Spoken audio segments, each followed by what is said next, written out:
อาหารกระต่ายให้อาหารกระต่ายหิวแห้งวันนี้มันจะไปเวียกลงเกลือเพิ่นไม่ก็6 โตน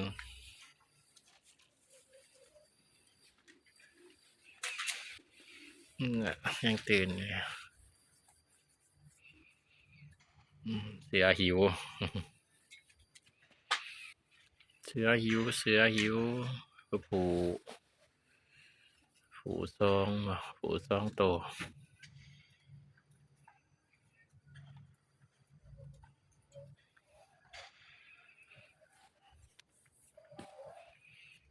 เป็นน้องหนามอันนี้น้องหนามให้กระต่ายพักตบกับมักแต่ว่าเบิดคือกัน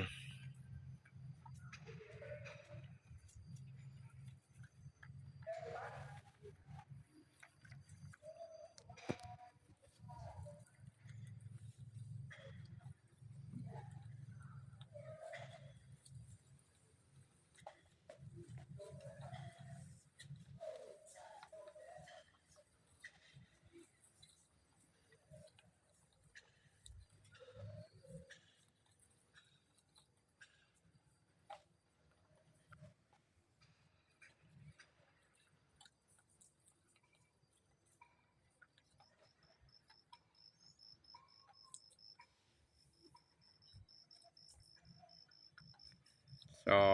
4 6ผู4 แม่ 2ผู2 แม่ 4